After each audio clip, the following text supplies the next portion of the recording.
My name is Ethan Carter. I'm 38 years old, and for most of my life, I've been the kind of person people describe with words that sound polite, but rarely mean important, reliable, quiet, easygoing. Those are the ones I hear most often. I live in Portland, Oregon, and I work as a financial systems analyst for a mid-sized logistics company. It's not the sort of job people usually ask about twice. I spend most of my days studying numbers, reconciling records, and making sure complicated systems balance the way they're supposed to. I've always been good with patterns. Numbers tend to tell the truth eventually, if you're patient enough to look closely. But in my family, that patience often made me invisible. I'm the younger sibling, the practical one, the one who shows up when paperwork needs signing, when something breaks, when someone has to quietly handle the uninteresting parts of life. My sister, Lauren, has always been the opposite, confident, expressive, the kind of person who fills a room the moment she walks into it.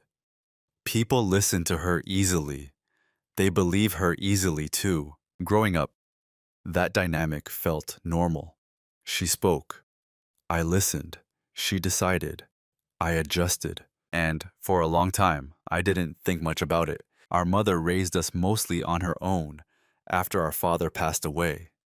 She worked hard, saved carefully, and kept a level head about things most people would panic over. If there was one lesson she repeated more than anything else, it was this: money doesn't create problems, it reveals them. At the time, I thought she meant budgeting. Years later, I would realize she meant something very different. This story begins after our mother passed away. Grief has a strange way of rearranging people. Some become quiet, some become distant, others start talking more loudly than ever, almost as if filling the silence left behind. In the weeks after the funeral, my sister handled most of the conversations about our mother's estate. I didn't object. That had always been her role. She spoke for the family.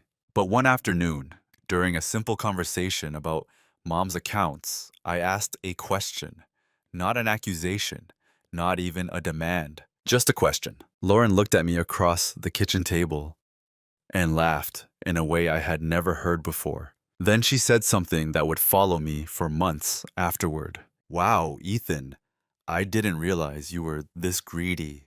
It was a small sentence, but small sentences can carry a lot of weight, especially when they're said in front of people who immediately decide the story is already finished. What my sister didn't know, what no one in that room knew, was that numbers have a way of telling their own stories. And sometimes those stories wait quietly until the moment the bank statements appear. No one expected what they showed. I'm not telling this story for revenge, and I'm not telling it to embarrass anyone. If anything, it's about how easy it is for people to misunderstand silence. Sometimes silence means weakness, but sometimes it just means someone is still watching carefully. Before I go further, let me ask you something. Have you ever had a moment where people decided who you were before they actually knew the whole story? For most of my life, the way people described me sounded almost identical. Ethan's the quiet one. Sometimes it came with a smile, sometimes with a shrug, occasionally with the kind of tone people use when they've already decided something about you and see no reason to revisit it. The funny thing is, I never argued with that description. It wasn't wrong. I've always been someone who prefers listening before speaking. In meetings at work, I'm usually the last person to comment, not because I don't have an opinion, but because I want to understand the pattern first. When something doesn't make sense, I don't react immediately. I watch it for a while. Numbers train me that way. In financial systems, a single transaction rarely explains anything. It's the sequence that tells the real story. My family, though, never saw that side of me as a strength. To them, it simply meant I was easy, Not easy in a negative sense, at least not intentionally, more like predictable, manageable. The person you can rely on to say, that's fine, when plans change, or when someone else takes charge of a decision. Lauren, my older sister, filled the opposite role so naturally that no one ever questioned it. She was 2 years older than me, but growing up, it often felt like the gap was much wider. Lauren had a way of stepping into leadership without asking permission. Teachers listened to her. Friends gravitated toward her. Even relatives seemed to defer to her opinions during family gatherings. If someone asked how something should be handled, Lauren usually answered before the question had fully finished. And most of the time, she wasn't wrong. She was organized, confident, and decisive. Three qualities that people tend to admire quickly. So somewhere along the way, our family dynamic quietly settled into place. Lauren handled the talking. I handled the details. If mom needed someone to call the insurance company, that was usually Lauren. If paperwork needed to be reviewed afterward, it ended up on my desk. At holidays, Lauren organized the guest list and menu. I was the one who arrived early to help set up tables or fix the kitchen faucet when it inevitably started leaking. No one ever assigned those roles out loud. They just happened. And because they happened gradually, they felt normal. When our mother was alive, that balance worked surprisingly well. Mom had a calm authority about her that kept things grounded. Lauren might suggest something bold.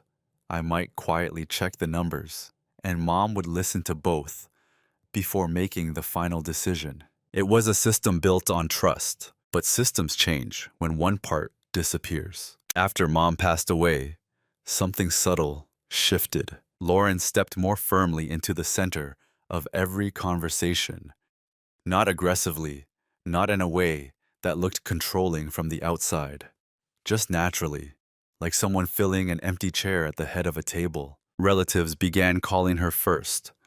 When questions about mom's estate came up, how are things being handled? Is everything organized? Do you need help with anything? Lauren always had an answer ready, and most of the time, that answer sounded reasonable enough that no one asked follow-up questions, including me. Looking back, that might have been the moment when the story could have gone differently.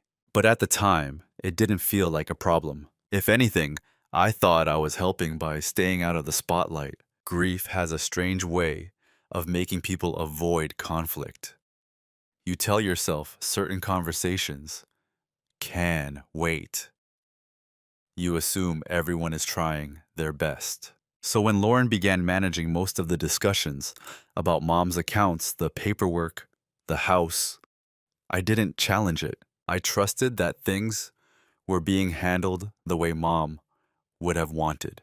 After all, Lauren had always been the responsible one in the eyes of everyone else, and I had always been the quiet one, the person who notices things but doesn't interrupt. At least, that's who they thought I was. And for a long time, I allowed that version of me to exist without correction, because sometimes the easiest role to play is the one everyone else already believes. What they didn't realize was that quiet people still notice patterns, even small ones, especially small ones. And the first time I noticed something that didn't quite add up, it seemed so minor that no one else in the room even reacted. But I remembered it very clearly. The first moment didn't feel dramatic. If you had been standing in the room, you probably wouldn't have noticed anything unusual at all. It happened about 3 weeks after our mother's funeral. Lauren invited a few close relatives over to mom's house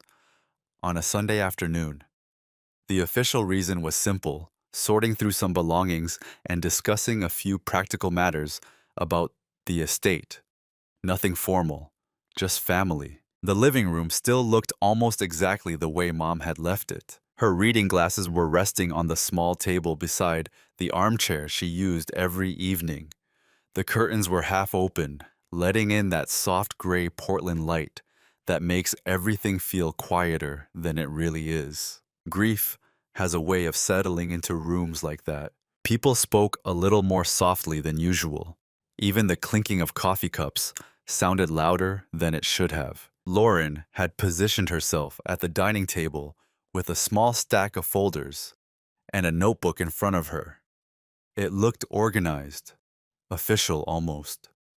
Our Aunt Carol and Cousin Daniel sat nearby while I leaned against the kitchen counter a few feet away. Lauren was explaining things confidently. Mom had several accounts, she said, flipping through papers.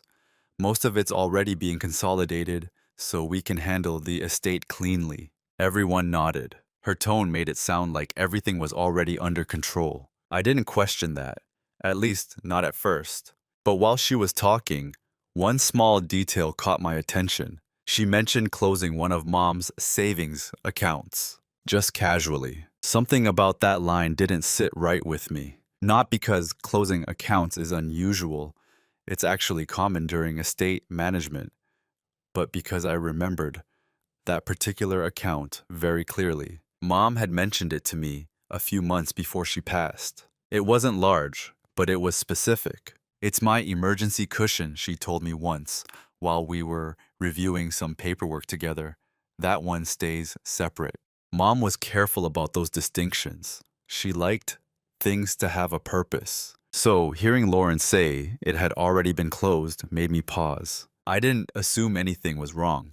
Honestly, my first thought was that I probably misunderstood. Still, curiosity is a habit that's hard to turn off once it starts. So when there was a brief break in the conversation, I asked a simple question. Which account was that? Lauren glanced up from her papers. The small savings one, she said quickly.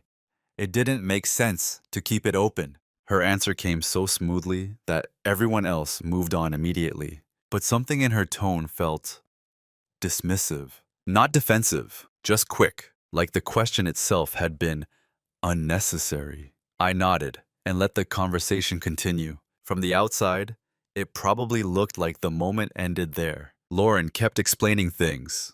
Our relatives kept listening. Coffee was refilled, chairs shifted, and someone laughed at a memory about Mom's terrible cooking experiments. Back in the 90s, life continued in that quiet, awkward way families move through grief. But inside my head, a small note had already been written. Not an accusation, just a reminder. Because the more I replayed the conversation, the more something about it felt slightly out of alignment. Lauren had always been confident when discussing plans or decisions, but when she mentioned that account, she hadn't looked at the paperwork. She answered from memory, and she moved on quickly. Again, none of that meant anything was wrong. It could have been perfectly normal. Still, that moment left behind something subtle, not suspicion, just awareness. When you work with financial systems long enough, you learn that the first sign of a problem rarely looks like a problem. It looks like a tiny inconsistency, a number slightly out of place, a line item that appears earlier than expected. Most people ignore those things because they're small, but small details tend to lead somewhere. That afternoon, I told myself I was overthinking. Lauren had taken responsibility for organizing everything.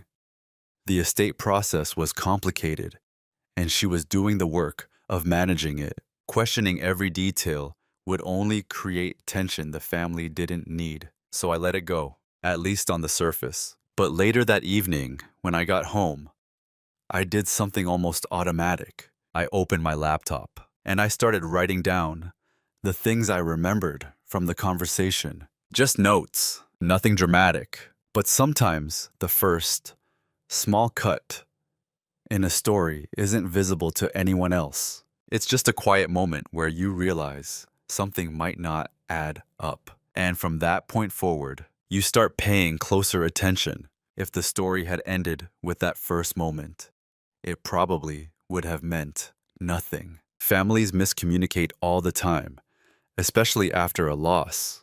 People forget details, Paperwork gets confusing. Accounts get moved around. It's messy, but usually harmless. That's what I told myself. For the next few weeks, life moved forward in the quiet, practical ways that follow a funeral. Forms had to be submitted. Bills had to be settled. The house needed maintenance while decisions about its future were slowly discussed. Lauren handled most of the outward communication with relatives and lawyers. I helped in the ways I always had. When the insurance company needed documents scanned, I did it. When the property tax office asked for clarification on a form, I called them. When the old washing machine in Mom's basement stopped draining properly, I spent a Saturday afternoon fixing it. No one asked me to do those things, but no one questioned it either. That had always been my role, helpful, dependable, and mostly in the background. Lauren seemed comfortable with that arrangement. Whenever family members asked questions about the estate, she answered confidently. She had updates ready, timelines planned, and a tone that made everything sound under control. From the outside, it looked like leadership. And again, most of the time it worked. But slowly, the tone of our conversations started to shift in ways that were subtle enough to ignore, at least individually. It usually happened when I asked a small question, not challenges, just clarifications. One afternoon, while we were reviewing a list of Mom's recurring bills, I pointed at one entry.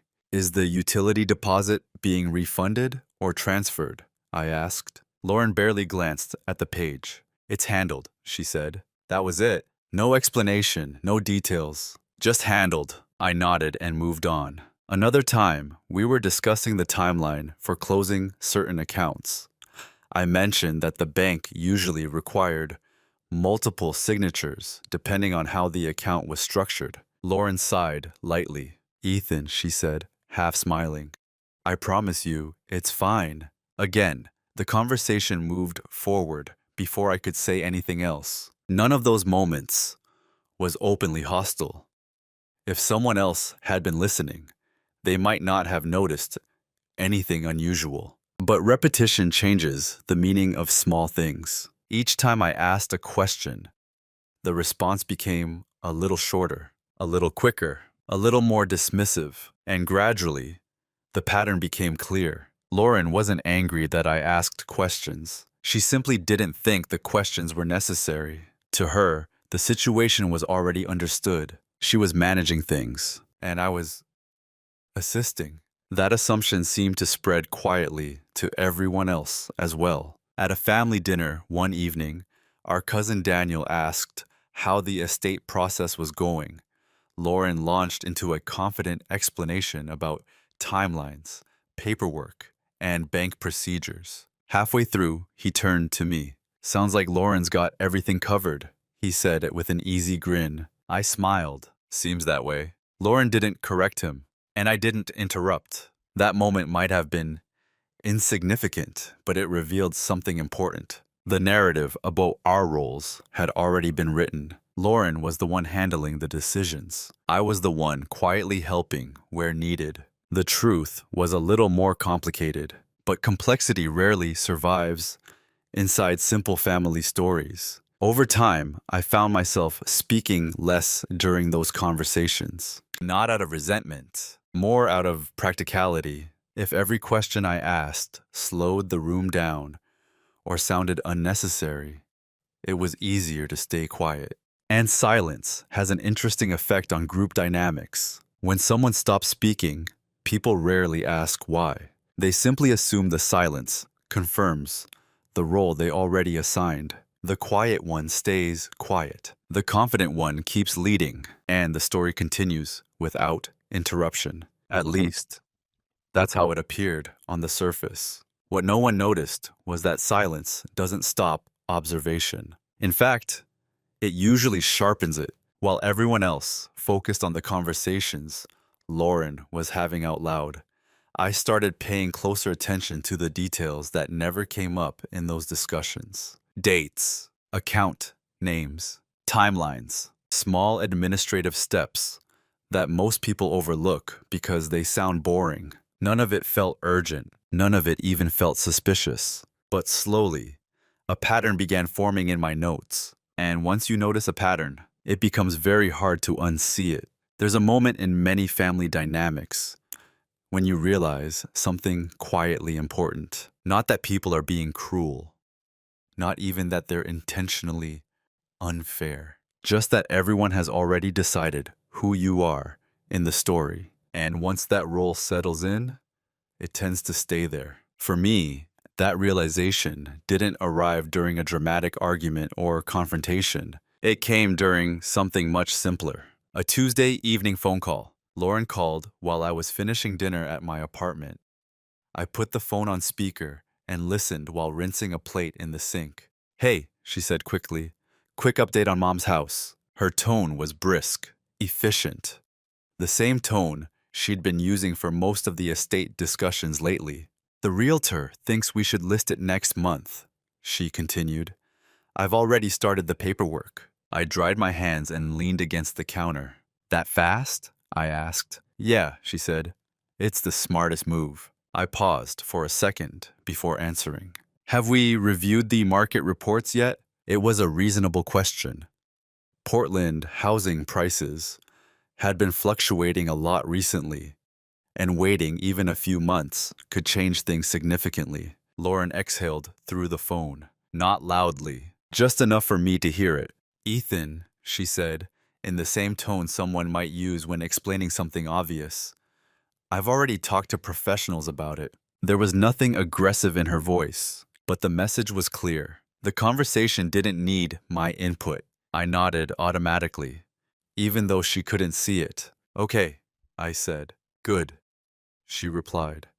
"I'll send you the documents to sign when they're ready." And just like that, the call ended. I stood in the kitchen for a moment longer than necessary, listening to the quiet hum of the refrigerator. The conversation hadn't been rude, but something about it stayed with me, because it clarified something I hadn't fully admitted to myself before. Lauren wasn't simply taking initiative. She had already decided that the decisions were hers to make. My role was something else entirely. Support, confirmation, a signature when needed. The more I thought about it, the more I realized how consistently that role appeared in every conversation. When relatives asked questions, Lauren answered. When lawyers sent documents, Lauren reviewed them first. When updates were shared, they were delivered as completed actions, not discussions. And every time I spoke up with a question, the response followed the same pattern. Short reassurance. Conversation closed. No hostility, just a quiet dismissal. That night, I opened my notebook again. It had started as a place to jot down details I didn't want to forget. Now it looked more like a timeline. Dates of conversations, accounts mentioned, decisions Lauren described as already completed. I read through the notes slowly, not because I was searching for something dramatic, more because I wanted to understand the structure of what was happening. Patterns matter. In financial systems, when something goes wrong, it usually isn't the result of a single large error. It's a sequence of small assumptions that no one bothers to double check. Looking at my notes, I realized the same principle applied to people. Lauren assumed she was in charge. Our relatives assumed Lauren was in charge. And because everyone believed that version of the story, the role assigned to me became increasingly simple, helpful, reliable, and mostly invisible. The strange thing is, I didn't feel angry about it. Not yet. If anything, I felt curious. Because once you recognize the role people expect you to play, you start seeing opportunities you might have missed before. Silence, after all, has advantages. When no one expects you to challenge anything, they rarely watch what you're paying attention to.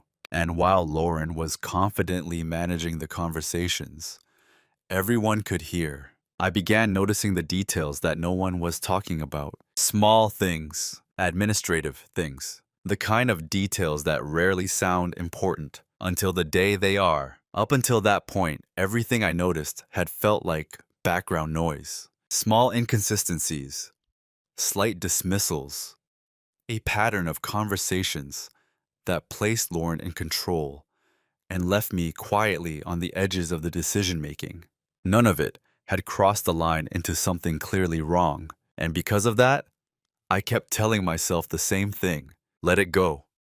It's not worth turning grief into conflict. But sometimes the moment that changes everything arrives without warning, not during an argument, not during a confrontation, just during an ordinary afternoon.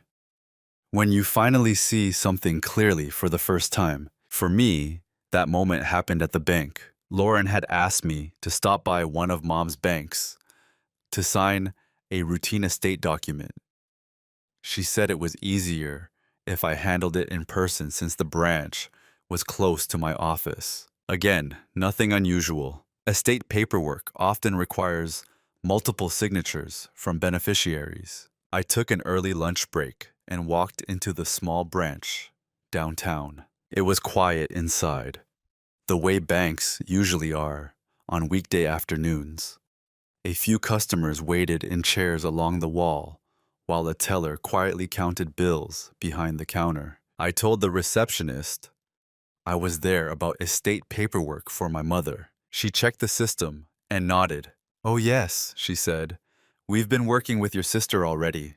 That sentence sounded normal enough. Still, something about the phrasing caught my attention. Working with your sister already. The receptionist led me to a small office where a middle-aged banker introduced himself and pulled up the account files. He slid a document across the desk.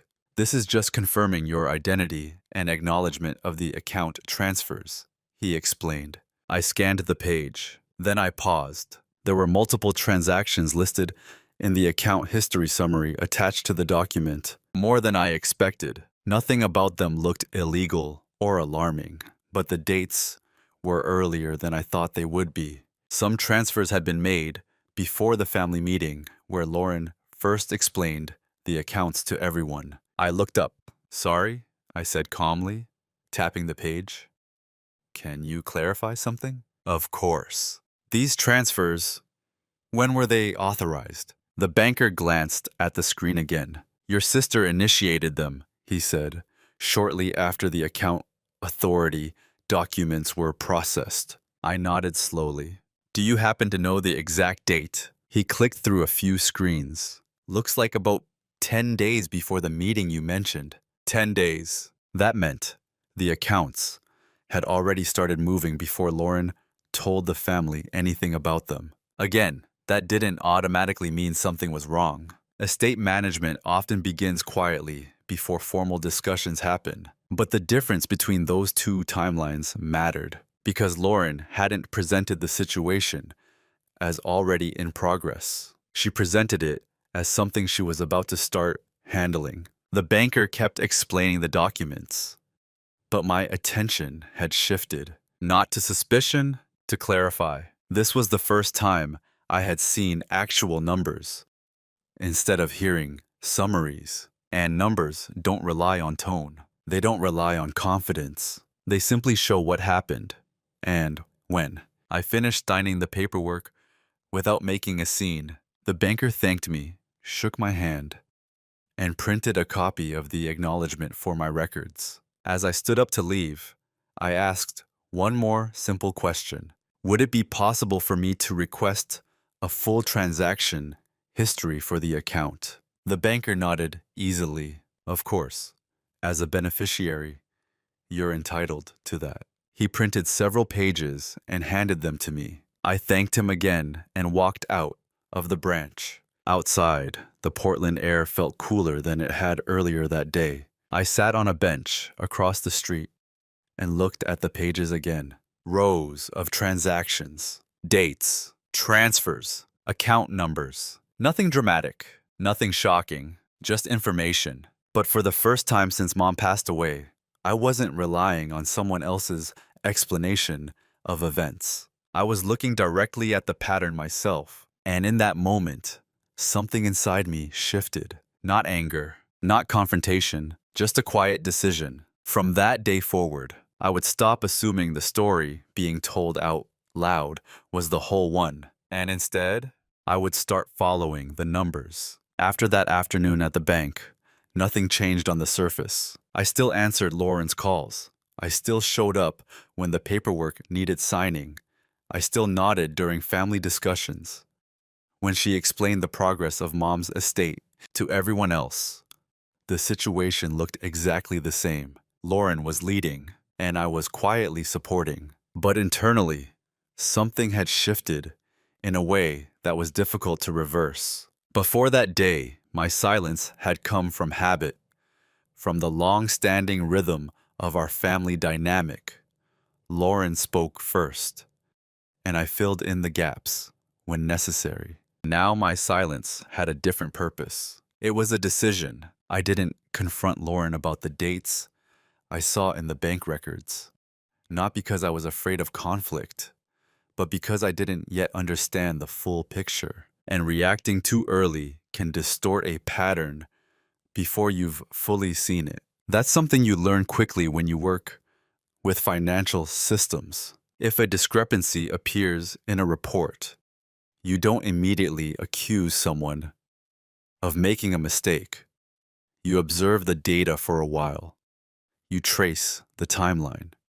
You see whether the irregularity repeats itself. Only after the pattern becomes clear do you decide what it actually means. So, instead of raising the issue, I did something much simpler. I started paying closer attention. When Lauren talked about moving accounts around, I noted the phrasing. When she mentioned closing something, I wrote down the date.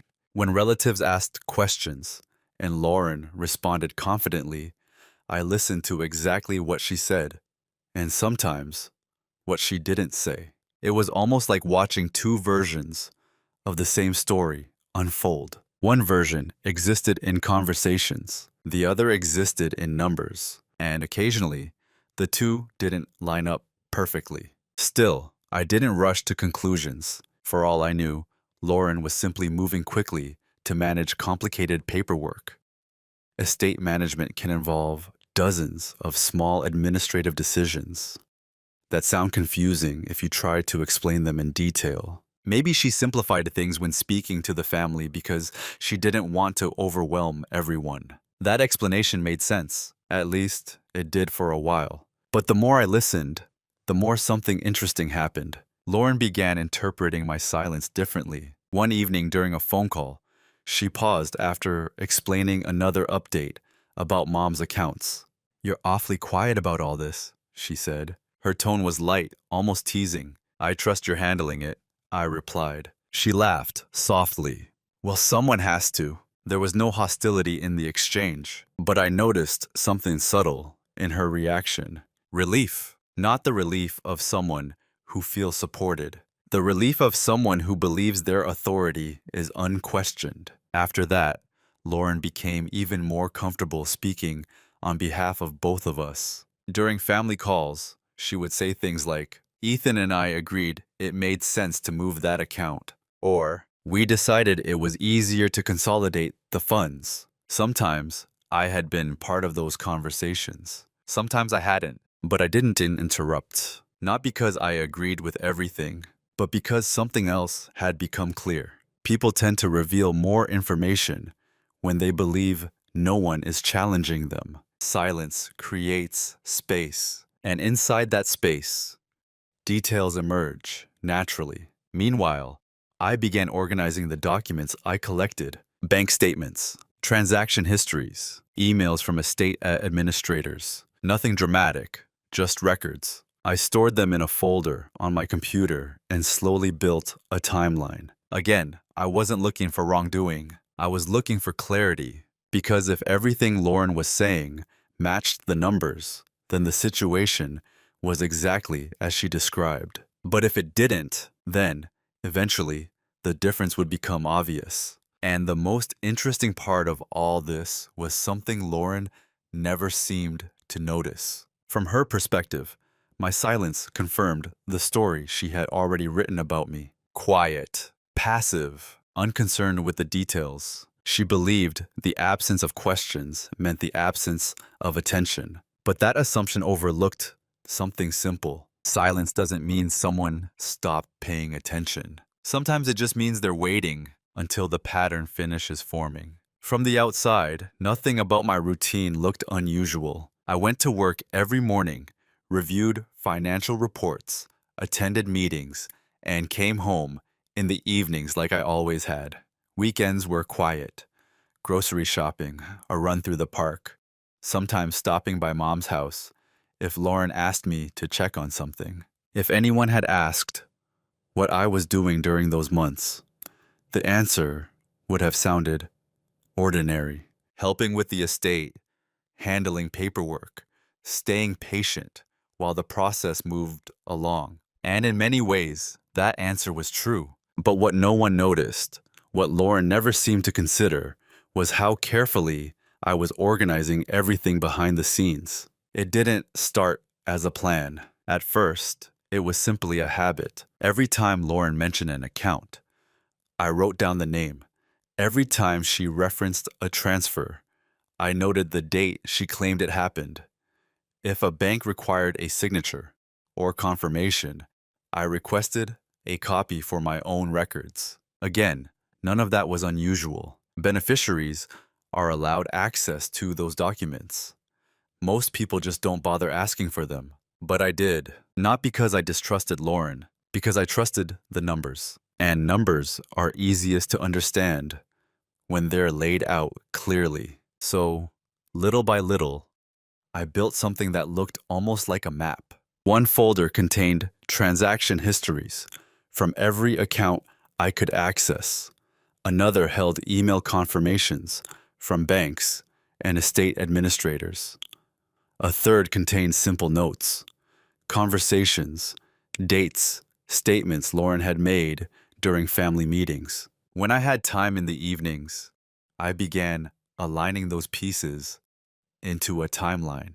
Column 1, what was said in conversation. Column 2, what the documents actually showed. For a while, the differences were small. A transfer described as happening recently had actually occurred 2 weeks earlier. An account Lauren said was being reviewed had already been closed days before she mentioned it. Nothing illegal, nothing dramatic, but enough to create a growing sense that the story presented to the family was simplified. I tried to give Lauren the benefit of the doubt. Explaining financial processes to relatives who aren't familiar with them can be exhausting. Maybe she shortened the explanations just to keep everyone calm. That possibility seemed reasonable. Still, the more documents I collected, the more something else became clear. Lauren wasn't just managing the estate, she was controlling the narrative about it. Every update she gave the family followed the same structure: confident explanation, quick reassurance. Conversation closed. Because she spoke with such certainty, no one felt the need to verify anything. And why would they? Most people assume that whoever takes the lead during complicated situations must know what they're doing. Confidence creates trust. Silence reinforces it. By the time 3 months had passed, I had built a timeline that stretched across multiple accounts and dozens of transactions. Looking at it all together felt strangely calm. There was no emotional reaction, just clarity. Patterns rarely appear when you look at individual pieces. But once the pieces are arranged in order, the structure becomes obvious. Some transfers had happened before Lauren told the family they were even being considered. Some accounts had been consolidated in ways that hadn't been mentioned during any discussion. Again, none of that automatically meant something improper had occurred, but it meant something important had definitely happened. Information had been selectively shared, and once that realization settled in, another thought followed, naturally. Lauren believed she was the only one keeping track of the details. From her perspective, the rest of us were simply trusting her explanations, especially me, the quiet one, the supportive younger brother who rarely interrupted meetings or challenged decisions. What she never noticed was that while she was confidently managing the conversations, everyone could hear. I was quietly organizing the information that existed outside those conversations. And slowly, the map I had been building started pointing towards something very specific. Not a confrontation. Not yet. Just a discovery that would eventually make one thing impossible to ignore. Because once you look at enough bank records, you begin to see not just what happened, but why did it happen that way? And the day I finally understood that reason, I realized the story our family believed about mom's money wasn't simply incomplete. It was missing something critical, something no one had expected to see, not even Lauren. The realization didn't arrive all at once. There wasn't a dramatic moment where I stared at a document and suddenly understood everything. It came together slowly, the way most patterns do, one small piece at a time. By that point, my evenings had developed a quiet routine. After dinner, I would open the folder on my laptop and review the documents I'd collected. Statements, transaction histories, confirmation emails from banks.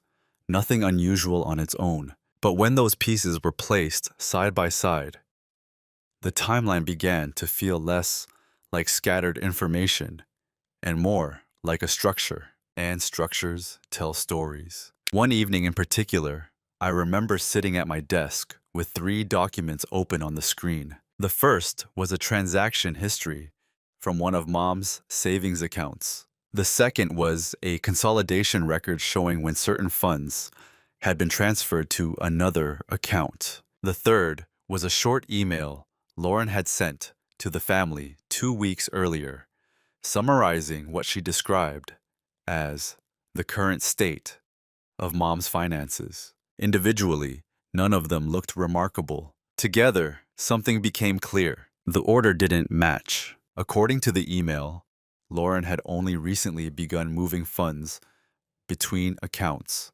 so the estate could be simplified before distribution.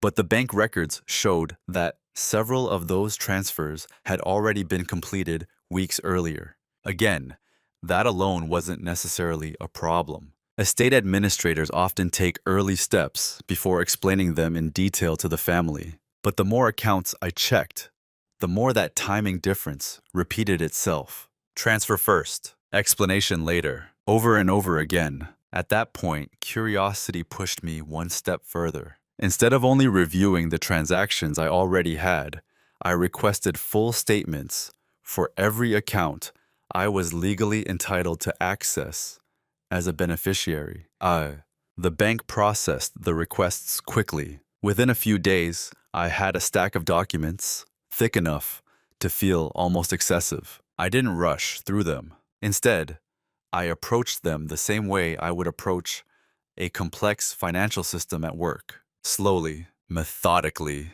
looking not for dramatic anomalies, but for patterns. A week later, the pattern appeared. It wasn't hidden. In fact, once I saw it, I wondered how easily it might have been overlooked if no one had taken the time to arrange everything chronologically. Because the transactions themselves were perfectly legitimate.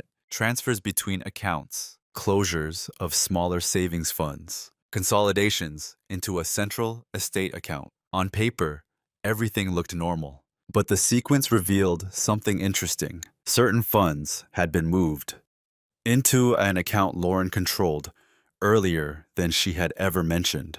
Not stolen, not secretly withdrawn, just moved, quietly, before anyone else realized.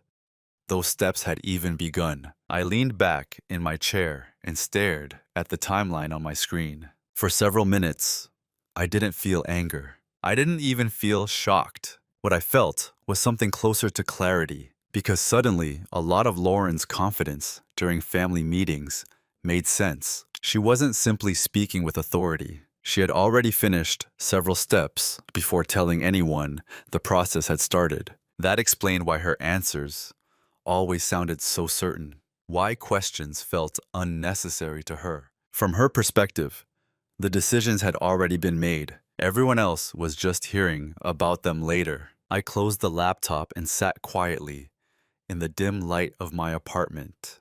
For the first time since Mom passed away, the situation felt less confusing. Not because everything was resolved, but because the structure of what had happened was finally visible. And once you see a structure clearly, the next question becomes unavoidable. What do you do with that information? There were several possible paths. I could call Lauren immediately and demand an explanation. I could involve the estate lawyer and let them review the documents. I could even ignore it entirely and assume the situation would eventually balance out when the estate was finalized. Each option carried consequences, but before choosing any of them, I realized something important. This discovery didn't need to become a confrontation. Not yet. Because the most revealing part of the situation wasn't what had already happened. It was what would happen next. And sometimes the clearest answers appear when you simply allow the story to keep unfolding. Once the structure of the timeline became clear, the situation stopped feeling abstract. Up until that moment, I had simply been observing, collecting documents, organizing information, trying to understand whether the small inconsistencies I noticed actually meant anything. Now I had enough clarity to see that the story being told to the family and the sequence recorded in the bank statements weren't the same. Not wildly different, but different enough that the gap between them mattered. And when that kind of gap appears, a quiet but important question follows. What do you do next? For several days, I didn't make any decision at all. I went to work like normal. I answered Lauren's occasional calls about paperwork. I continued helping with small estate tasks when she asked. On the surface, nothing changed. But internally, I was weighing the options. The first option was the most obvious. Call Lauren and ask directly. Explain that I had reviewed the bank statements and noticed several transactions had happened earlier than she described to the family. It would have been a straightforward conversation, but I also knew Lauren well enough to predict how that conversation might unfold. She would likely explain that estate management often requires early administrative steps. She would emphasize that everything was legal and properly documented, and the conversation would probably end with reassurance, maybe even mild irritation that I had questioned her process. In other words, the situation would return to the same dynamic we had already been living in. Lauren explaining, everyone else is accepting. The second option involved bringing the estate lawyer into the discussion. Lawyers exist precisely for situations where clarity matters more than interpretation. If I showed them the timeline, they could confirm whether everything had been handled appropriately. But that path carried its own consequences. Once lawyers become involved in family disagreements, the tone of everything changes. What had been a quiet administrative process could quickly become something heavier, more formal, more suspicious. And despite everything I had discovered, I still wasn't certain that anything improper had actually occurred. The third option was the simplest. Do nothing. Wait for the estate process to finish, and trust that the final distribution will reflect whatever adjustments have already been made. After all, if everything balanced correctly in the end, the earlier timing of certain transfers might not matter at all. For a while, that option felt appealing. It avoided conflict entirely. But the more I thought about it, the more something about it felt incomplete. Because the real issue wasn't just the timing of a few transfers. It was something else. Transparency. Lauren had positioned herself as the sole narrator of the estate process. Everyone, including me, was hearing the story through her explanations. But the documents told a fuller version. And once I understood that difference, simply ignoring it didn't feel like the right response. Still, confrontation wasn't necessary either. That left one final option, a quieter one. Instead of reacting immediately, I could simply ensure that everyone had access to the same information. Not accusations, not interpretations, just the documents themselves. Bank statements, transaction timelines, records that already existed. The moment I realized that possibility, the tension I'd been carrying for weeks eased slightly, because suddenly the situation didn't require an argument. It only required patience. Lauren had built the family's understanding of the estate around her explanations. But explanations are only one way stories are told. Numbers tell their own version. And if those numbers were eventually placed in front of the same people who had been listening to Lauren's updates for months, the comparison would happen naturally. No raised voices required, no dramatic confrontation, just quiet clarity. I closed my notebook and looked at the folder on my computer screen. The timeline was already complete. All that remained was deciding when it would be seen. And once that decision formed in my mind, I realized something unexpected. For the first time since this entire process began, I felt completely calm.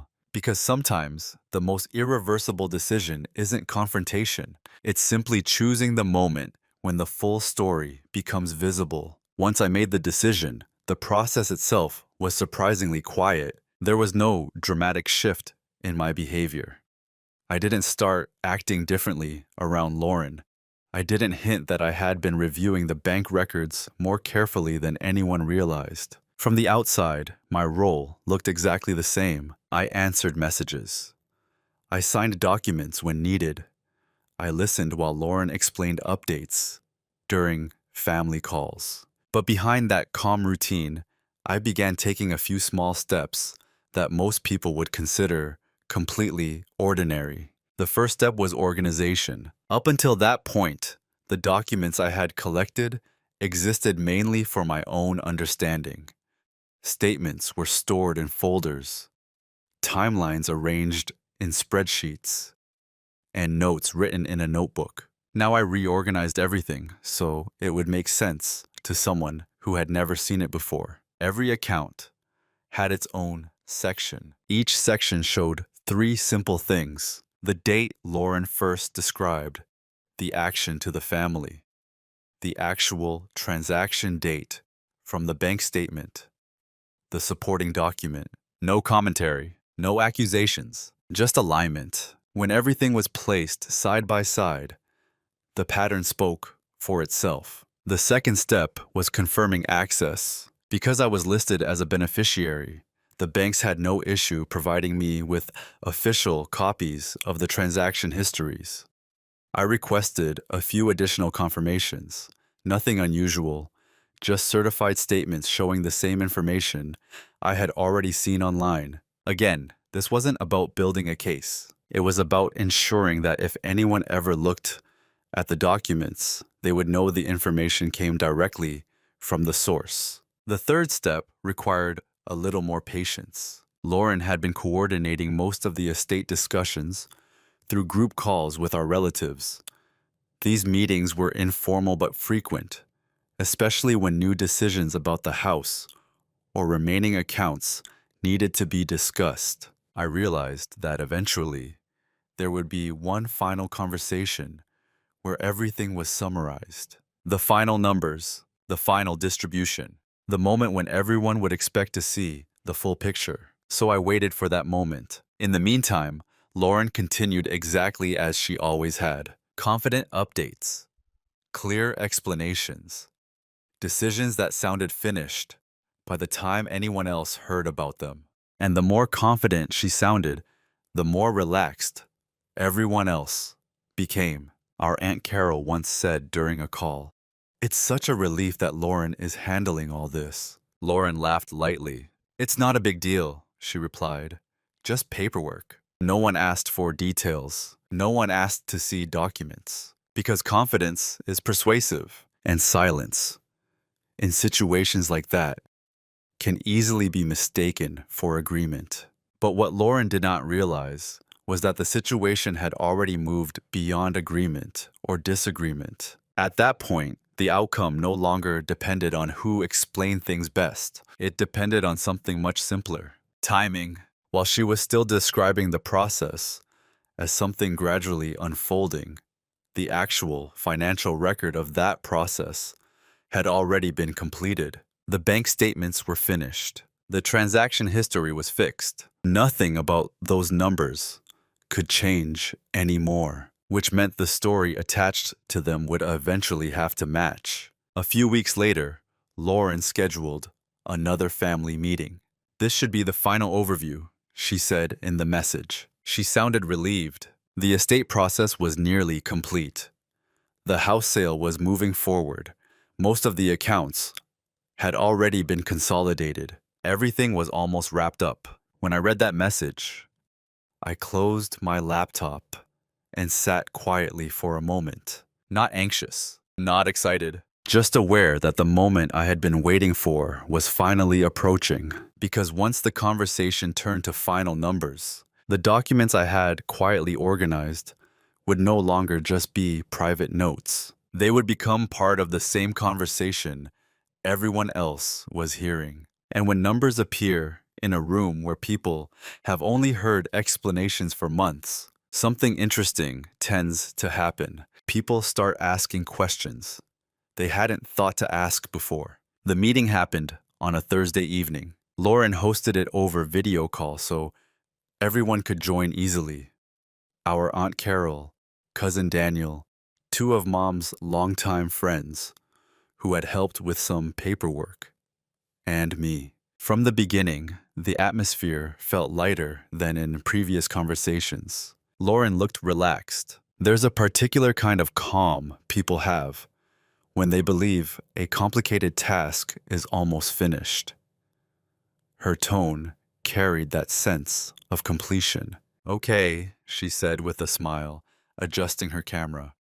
"I think we're finally near the end of all this." Several people nodded. Our Aunt Carol even sighed softly with relief. Lauren began walking through what she called the final overview. The house sale timeline, the consolidated estate account, the expected distribution once the remaining legal confirmations were completed. Everything sounded organized, clear, efficient. If someone had only listened to her explanation, the process would have seemed perfectly straightforward. And for a while, no one interrupted. Lauren moved through her notes confidently, summarizing months of activity in neat, reassuring language. Most of the smaller accounts were consolidated earlier this spring, she explained. Then we closed the remaining savings accounts last month. And now the estate account simply needs to distribute the remaining balance once the final paperwork clears. Again, everyone nodded. The structure of the story made sense. The problem was that I already knew the structure wasn't quite accurate. But this wasn't the moment for accusations, so I waited. Lauren finished her explanation and leaned back slightly. "That's basically everything," she said, "unless anyone has questions." There was a brief pause. Then, Cousin Daniel spoke first. "No questions from me," he said. "Honestly, I'm just impressed you kept track of all that." Lauren smiled modestly. "Well, someone had to." Another short silence followed. Then our Aunt Carol turned toward the camera. "What about the exact breakdown?" she asked gently. "Do we get a summary of the numbers?" Lauren nodded.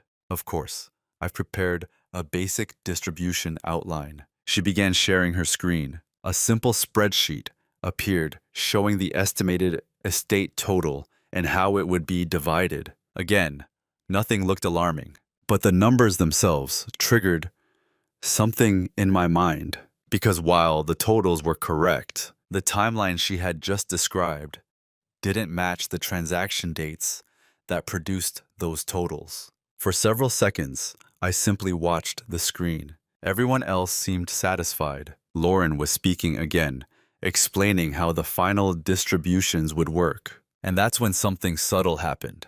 Not a confrontation, just a small shift. "Lauren," I said calmly. She paused mid-sentence. "Yeah, I think it might help if we show the bank timelines as well." The room went quiet. Lauren blinked slightly. "The bank timelines?" she asked. "Yes," I said, "just so everyone can see when each account was actually consolidated." There was nothing accusatory in my voice, but the request clearly caught her off guard. "I mean, it's basically what I just explained," she replied lightly. I know, I said. I just thought it might make things clearer. For a moment, Lauren hesitated, not dramatically, just long enough that the pause became noticeable. Our Aunt Carol leaned forward slightly. That might actually be helpful, she said. Lauren forced a small smile. Well, sure, she replied. If Ethan has them. I nodded and opened the folder I had prepared. Then I shared my screen. The timeline appeared. Clean, simple, 3 columns. Conversation date, transaction date, supporting statement. At first, no one said anything. They were just reading, comparing, and slowly, the difference between the explanations everyone had heard for months and the numbers sitting in front of them became impossible to miss. No one accused Lauren of anything, but something else began happening. People started asking questions. For the first few seconds after the timeline appeared on the screen, the call was completely silent. Not the awkward silence of people waiting for someone to speak. The kind where everyone is reading carefully. Our Aunt Carol leaned closer to her camera, adjusting her glasses slightly. Daniel tilted his head while scanning the columns. Even Lauren stopped talking. I kept the screen still. No scrolling, no commentary, just the information. Eventually, Daniel was the first to break the silence. Wait, he said slowly. These transfers happened earlier than the dates we talked about? His tone wasn't accusing, just confused. Lauren shifted slightly in her chair. Well, yes, she said quickly. Some of the administrative steps started earlier. I probably simplified the explanation when I updated everyone. Her answer sounded calm, but something in her voice had changed. It wasn't the confident rhythm she had carried through the entire meeting. Now there was hesitation. Carol looked back at the screen. So the savings account closed in March? She asked. Yes, Lauren replied. But I thought we discussed closing it in April. Lauren nodded again. Well, the paperwork started earlier. I just didn't want to overwhelm everyone with too many details. That explanation made sense on the surface. No one argued with it, but people kept reading. The timeline had several rows, not just one. Another quiet pause passed. Daniel spoke again. And this consolidation transfer, he said, pointing at the screen. That moved the funds into the estate account before the family meeting? Lauren hesitated for a fraction of a second. Yes, she said, but that's normal. The accounts needed to be prepared before distribution. Still reasonable, still calm, but now the room had shifted into something different. People were no longer simply listening to Lauren's explanations. They were comparing those explanations to the dates in front of them. The effect was subtle, but unmistakable. Confidence had been replaced with scrutiny. No one raised their voice. No one accused her of doing anything wrong. But the questions continued. Carol asked about another transfer. Daniel asked why certain accounts were described as being reviewed weeks after the transaction. History showed they had already been closed. Each time, Lauren gave an answer. Technically correct answers. Administrative timing. Paperwork delays. Simplified updates to avoid confusion. But the rhythm of the conversation had changed completely. Because once documents appear in a room, explanations lose their ability to stand alone. They have to match the numbers, and the numbers weren't changing. I still hadn't said anything beyond the original request to show the timeline. I simply let the conversation continue. Lauren was now speaking more carefully, not defensive, but cautious. Like someone realizing the story they had been telling informally for months was suddenly being examined more closely than expected. At one point, Carol looked at me. Ethan, she asked, gently, when did you put this timeline together? Over the last few months, I said. You've been tracking it this whole time. I nodded. I work with financial systems. Organizing transactions helps me understand things. There was no drama in the answer, just an explanation. Lauren looked at the screen again. For the first time since the meeting began, she seemed uncertain about what to say next. Not because the numbers were incorrect, but because the moment had already passed, where the explanations could be adjusted. The documents had already been shown. Everyone had already read them. And once people see the timeline themselves, you can't go back to summarizing the story for them. The meeting didn't end in an argument. It ended in something quieter. Carol thanked Lauren for all the work she had done organizing the estate. Daniel said he appreciated seeing the full documentation. Lauren nodded and smiled politely, but the atmosphere was different now. Not hostile, just clearer. Because sometimes the most difficult moment in a conversation isn't when someone is accused. It's when everyone suddenly realizes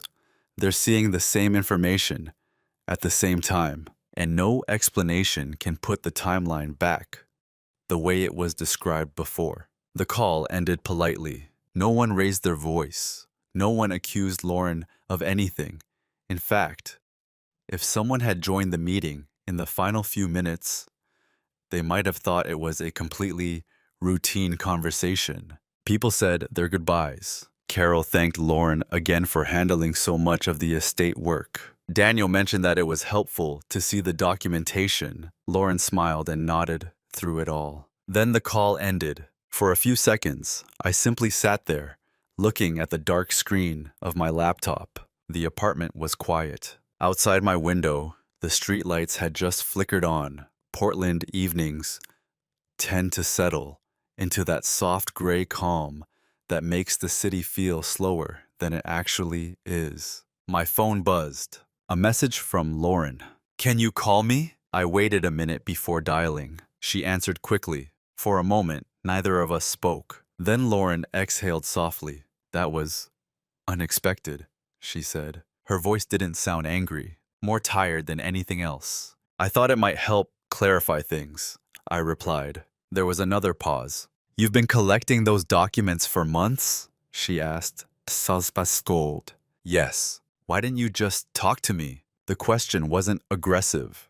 It sounded genuinely puzzled. I leaned back in my chair. "I asked questions," I said calmly. Lauren didn't respond immediately. Eventually, she spoke again. "You made it look like I was hiding something." "I didn't say that. But that's what people are going to think." Her voice had tightened slightly now. I kept my tone steady. "The documents are just the timeline." "That's not the point, Ethan." "What is the point?" She hesitated again. "I was trying to handle everything efficiently," she said. "The estate process is complicated. People get overwhelmed by too many details." "I understand that. So why show them like that?" she asked. "Because they asked for the numbers." Lauren was quiet for several seconds. I could almost hear her thinking. "You've always been quiet about this kind of stuff," she said finally. "That hasn't changed." "It feels like it has." I considered that. Then I answered honestly. "I didn't accuse you of anything. You didn't have to." Her voice softened a little after that. "I thought you trusted me," she said. "I did."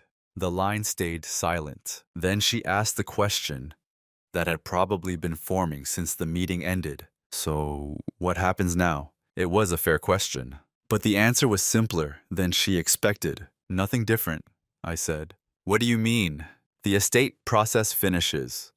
The numbers distribute the way they're supposed to." "And the timeline?"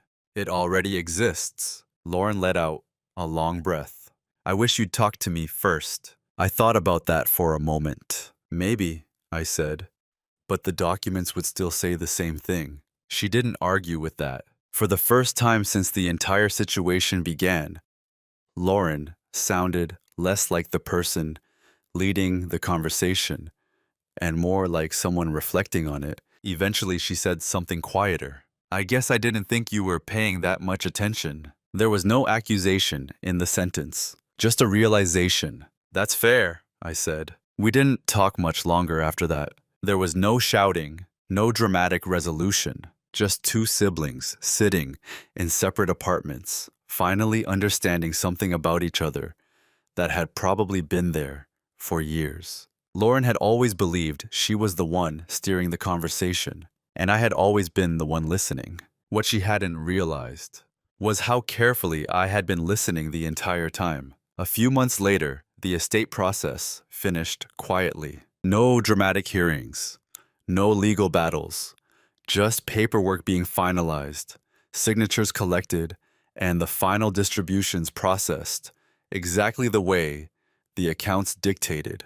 The numbers balanced. The house sold. The funds were divided according to Mom's will. From a legal perspective, everything concluded exactly the way it was supposed to. But something subtle had changed inside the family. Not broken, just adjusted. Lauren still spoke confidently during family conversations. That part of her personality hadn't changed. She was still the one who naturally filled the silence. The one who explained things quickly when decisions needed to be made. But there was a difference now, a pause, a small moment where she sometimes turned to me and asked, "Ethan, does that sound right to you?" The first time it happened, I almost smiled. Not because I had been waiting for validation, but because the question itself meant something important had shifted. People had seen the timeline. They had seen how the numbers lined up. And once that kind of clarity exists, roles inside a group quietly recalibrate. No announcements required. Lauren and I didn't revisit that conversation about the bank statements again. There was no reason to. Everything that needed to be understood had already become clear. If I'm being honest, I never felt proud about the situation. I didn't win anything. No one lost anything either. The estate had always belonged to our mother, and the outcome reflected what she had written in her will. What changed wasn't the money, it was perception. For most of my life, people had seen me as the quiet one, the person who listened more than he spoke, the one who stayed out of arguments. And in many ways, that description is still true. I'm still quiet. I still prefer observing before reacting. I still believe that raising your voice rarely improves a situation.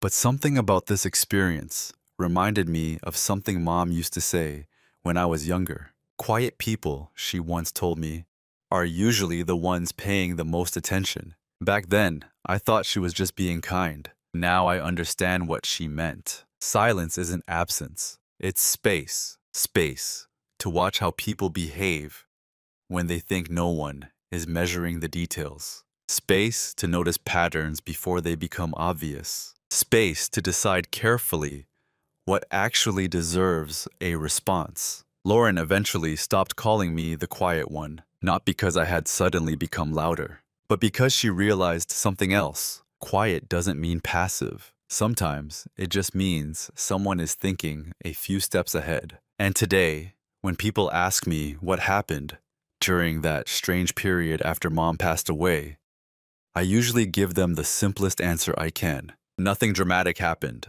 We just learned that the story people tell and the numbers behind that story sometimes reveal different things. Looking back now, the strangest part of the whole situation wasn't the bank statements, it wasn't the timeline, and it definitely wasn't the moment my sister called me greedy for asking about Mom's money. What stayed with me the most was something much simpler. How easily people believe a story when it's told with confidence. Lauren never shouted. She never threatened anyone. She never even said anything that sounded obviously wrong. She simply spoke with certainty. And most of the time, that's enough. In families, in workplaces, even in friendships, confidence often becomes a substitute for verification. Someone explains something clearly, and everyone else assumes the explanation must be complete, not because they're careless, but because trust is easier than investigation. I don't blame Lauren for that.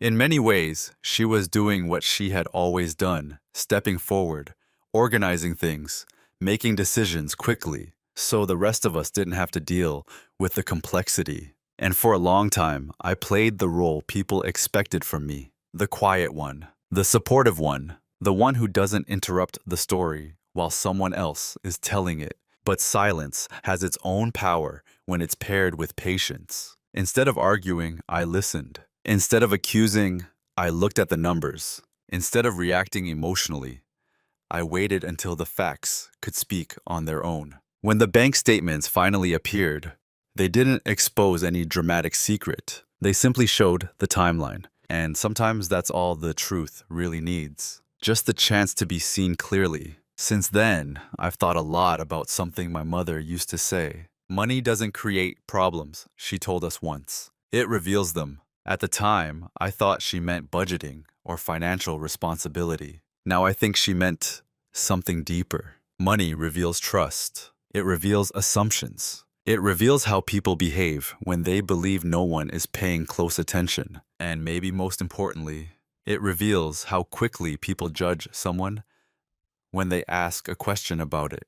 My sister once called me greedy for asking about mom's money. But in the end, I wasn't asking for anything more than clarity. And clarity has a way of arriving quietly, especially when the numbers finally speak for themselves. So now I'm curious about something. Have you ever been in a situation where people assumed the worst about you simply because you asked a reasonable question? And what happened when the full story eventually came out? Video của mình hôm nay đến đây là kết thúc. Nếu bạn thích video này, hãy cho mình xin một lượt like và một lượt đăng ký kênh.